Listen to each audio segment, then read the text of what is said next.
Welcome back, guys. It's actually, well, this is my second video today. Anyways, so we're going to change the clutch today, or, well, attempt to change the clutch today. The person who was supposed to let me use their lift actually said I can't use it now for insurance purposes. So I guess he's telling the truth. I don't know, but we're doing it here. Very sketchily. And I've watched literally only one video on doing this. I'm not a professional when it comes to clutch replacements. I've done them. Well, I've probably done about 10 of them, but that still does not give me enough experience to know exactly what I'm doing on this. So I reckon the first thing that I need to do, just like any other vehicle, is just get inside the car and then unbolt the shifter, put that away, and then get under the car, go ahead and remove all the cross braces, the cross member braces, and then remove the exhaust. I would assume that would be the first steps, and then go ahead and pull the starter, drain the oil from the transmission, and then undo the drive shaft, and then pull it out. And then I would assume that you would go ahead and unbolt the bell housing and pull it out, but I'm doing this completely alone and it's going to suck. But the car looks dope though. Well, here we go. Wish me luck. What's up, guys? Got an update for you. So I've pulled the shifter. I've pulled this piece here, which protects the drive shaft because it's carbon fiber. I've pulled the braces. It's actually missing one of the braces. It's been ripped completely out. I'm not sure why, but now I can go ahead and drain the fluid. Then I can go ahead and remove the starter, and then the transmission mount, and then the bell housing, and then pull it off. Well, guys, here's another update. Definitely didn't expect this, but got the transmission out. Finally. One bolt took me about an hour, the very top bolt, and it was awful. Anyways, I would have had it done twice as fast, but anyways. So the transmission is over here, and I thought that this car would have an aftermarket, or not an aftermarket, but a completely stock, just worn out from the factory clutch. Nope, somebody's done some nice modifications to this car, and one of those was a 6-puck clutch, but it was still worn out. So the pressure plate is still plenty good. The back side is in decent condition. No idea how long this has been in there, but the disc itself is basically destroyed. You can see the disc is just deteriorating. If I focus there on every spot, and it's just about flat, so it was time to change it anyways. You can see some discoloration there. Those are still in good condition. Well, kinda, I guess.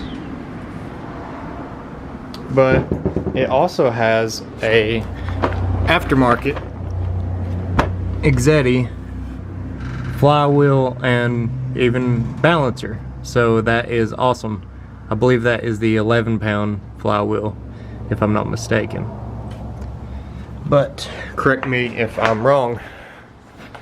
So I can do a comparison to this once I get the flywheel machine down, because that will have to be done anyways. I don't have my 54mm socket yet. I'm waiting on it to come in the mail. Hopefully it comes tomorrow. It says it was going to come tomorrow, so we'll see. Then we'll go get that machined, put it back on, and put it all back together. I'm wore out.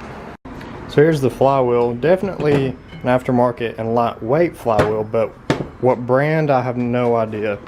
It looks very similar to the Hgets, so I'm not exactly sure. If you guys know what flywheel this is, please let me know. As you can see, it's not very bad at all. Can definitely be used once again, so we're going to machine this off. And I didn't even need to buy the 54mm socket, since this is aftermarket and has that balancer. Let me show you the balancer real quick.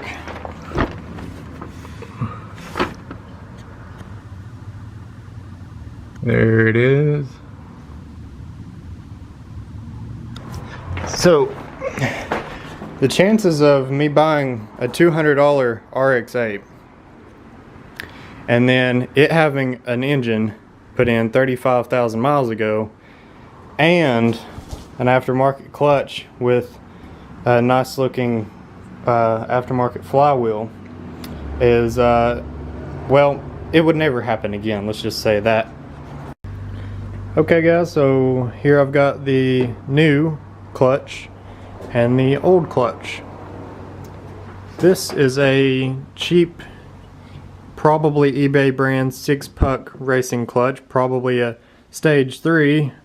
And then here's the pressure plate. Pressure plate's still good. The clutch disc is gone. It's very worn. And then here's the new one. This is Hgets Pro Clutch Kit. This is the pressure plate.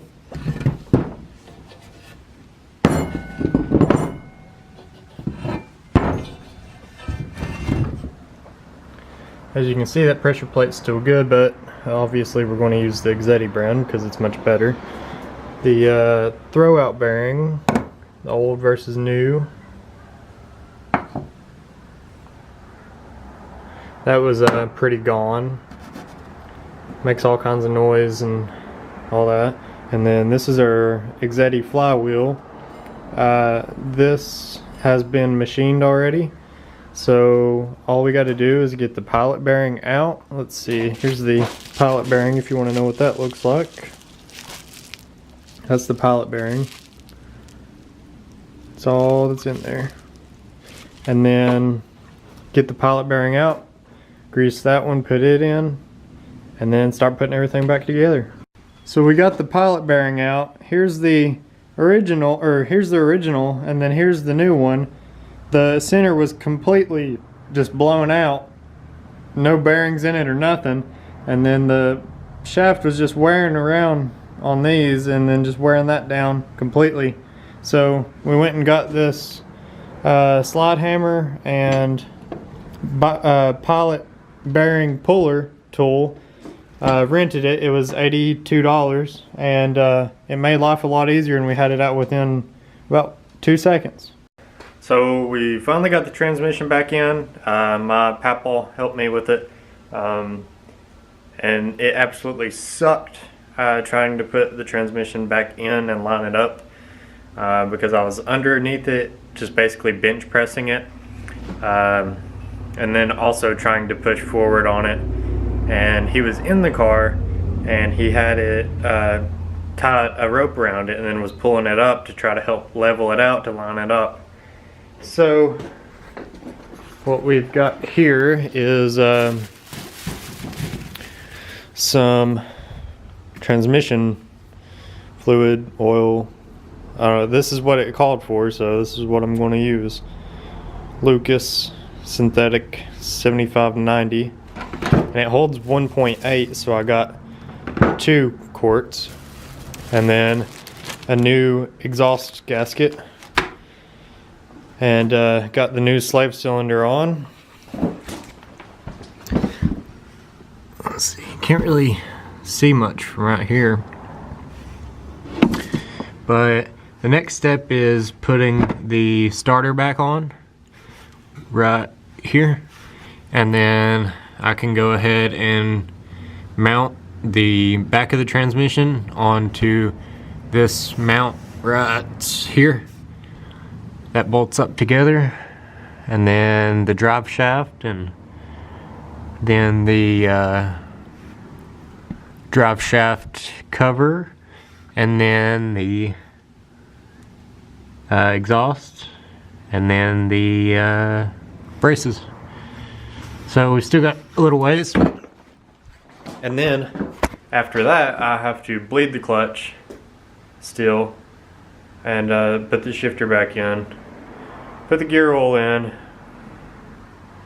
and then I probably should go ahead and change this brake caliper because it's kind of like locked up, and if it sits for like 2 days and then you try to move it, then it's like acts like it's just locked up completely.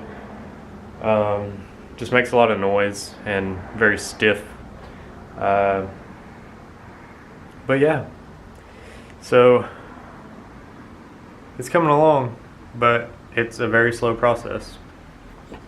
Alright guys, here it is. We've got the clutch in.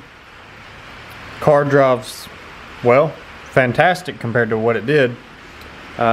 This old clutch here was absolutely a pile of junk. I do not recommend it whatsoever.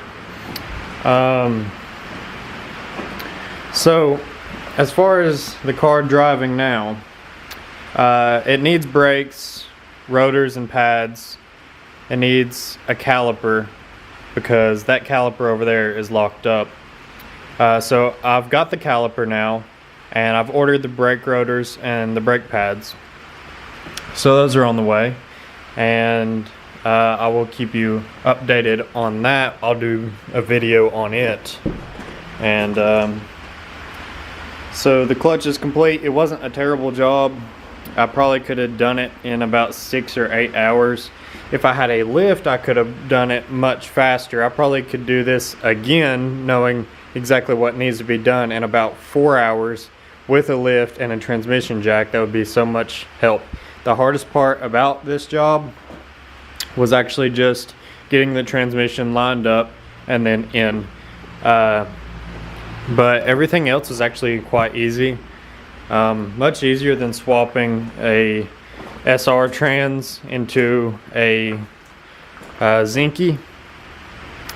But thanks for watching guys, and stay tuned for the next video. Make sure you subscribe, like, and share it with all your friends. Appreciate it.